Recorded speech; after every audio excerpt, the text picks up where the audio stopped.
Emergency evacuation, Wikipedia audio. Template short description. Emergency evacuation is the urgent immediate egress or escape of people away from an area that contains an imminent threat, an ongoing threat or a hazard to lives or property. Examples range from the small-scale evacuation of a building due to a storm or fire to the large-scale evacuation of a city because of a flood, bombardment, or approaching weather system. In situations involving hazardous materials or possible contamination, evacuees may be decontaminated prior to being transported out of the contaminated area. Reasons for evacuation. Evacuations may be carried out before, during or after disasters such as. Other reasons include natural disasters, eruptions of volcanoes, tropical cyclones, floods, earthquakes, tsunamis or wildfires/bushfires. Emergency evacuation plans are developed to ensure the safest and most efficient evacuation time of all expected residents of a structure, city, or region. A benchmark evacuation time for different hazards and conditions is established. These benchmarks can be established through using best practices, regulations, or using simulations, such as modeling the flow of people in a building, to determine the benchmark. Proper planning will use multiple exits, contraflow lanes, and special technologies to ensure full, fast and complete evacuation. Consideration for personal situations which may affect an individual's ability to evacuate is taken into account, including alarm signals that use both oral and visual alerts, and also evacuation equipment such as sleds, pads, and chairs for non-ambulatory people. Regulations such as building codes can be used to reduce the possibility of panic by allowing individuals to process the need to self-evacuate without causing alarm. Proper planning will implement an all-hazards approach so that plans can be reused for multiple hazards that could exist. The sequence of an evacuation can be divided into the following phases. The time for the first 4 phases is usually called pre-movement time. The particular phases are different for different objects, e.g., for ships a distinction between assembly and embarkation is made. These are separate from each other. The decision whether to enter the boats or rafts is thus usually made after assembly is completed. The strategy of individuals in evacuating buildings was investigated by John Abrahams in 1994. The independent variables were the complexity of the building and the movement ability of the individuals. With increasing complexity and decreasing motion ability, the strategy changes from fast egress, through slow egress and move to safe place inside building, to stay in place and wait for help. The last strategy is the notion of using a designated safe haven on the floor. This is a section of the building that is reinforced to protect against specific hazards, such as fire, smoke, or structural collapse. Some hazards may have safe havens on each floor, while a hazard such as a tornado may have a single safe haven or safe room. Typically, persons with limited mobility are requested to report to a safe haven for rescue by first responders.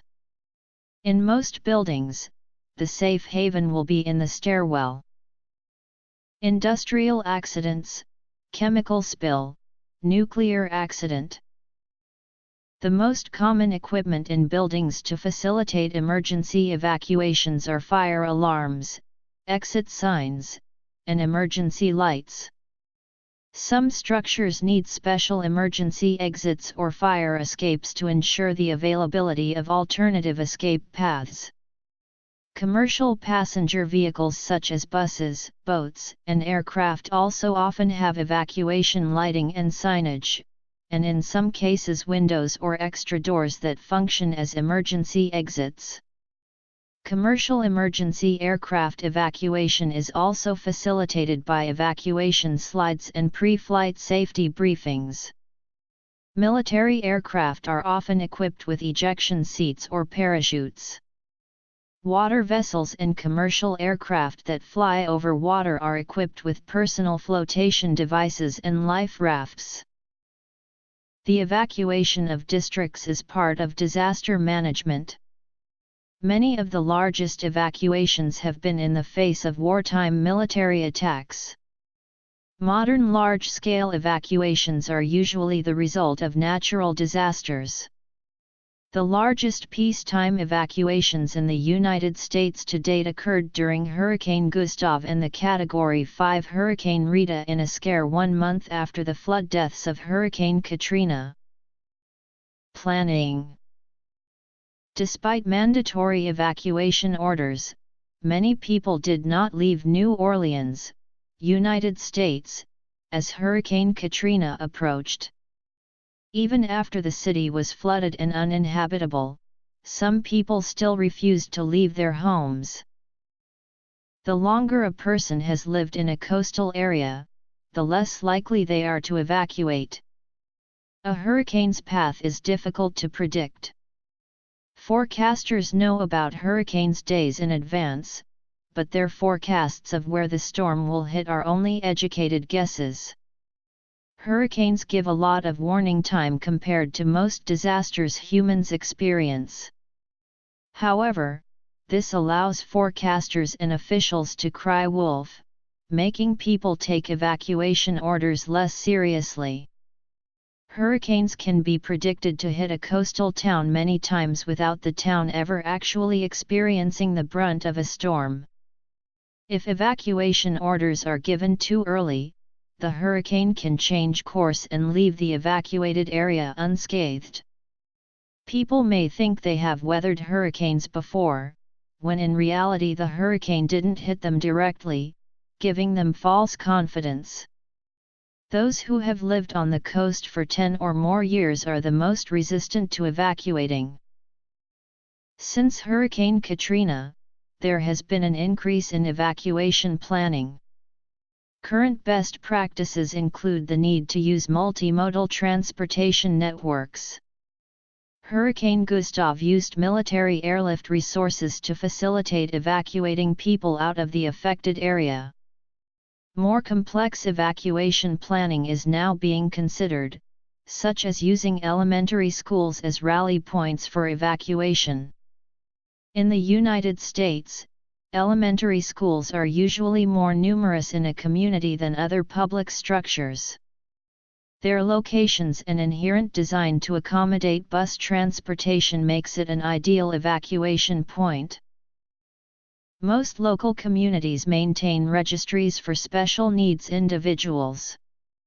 These opt-in registries help with planning, as those that need government evacuation assistance are identified before the disaster. Registries used after a disaster are being used to help reunite families that have become separated after a disaster. In the United States, a person usually cannot be forced to evacuate. To facilitate voluntary compliance with mandatory evacuation orders, first responders and disaster management officials have used creative techniques such as asking people for the names and contact of their next of kin, writing their social security numbers on their limbs and torso to enable identification of remains, and refusing to provide government services in the affected area, including emergency services. In case of an emergency evacuation situation, it is important to have an individual emergency evacuation kit prepared and on hand prior to the emergency. An emergency evacuation kit is a container of food, clothing, water, and other supplies that can be used to sustain an individual during lag time. Lag time is the period between the actual occurrence of an emergency and when organized help becomes available, generally 72 hours, though this can vary from a few hours to several days. It may take this long for authorities to get evacuation shelters fully up and functional. During this time, evacuees may suffer fairly primitive conditions: no clean water, heat, lights, toilet facilities, or shelter. An emergency evacuation kit, or 72-hour kit, can help evacuees to endure the evacuation experience with dignity and a degree of comfort. The development of digital infrastructure resources opened a new research area in the design of cyber-physical systems to provide the individual with safer options during an emergency evacuation. Evacuation sequence: small-scale evacuations, large-scale evacuations, hurricane evacuation, public transportation, registries, enforcing evacuation orders, personal evacuation kits, cyber-physical systems.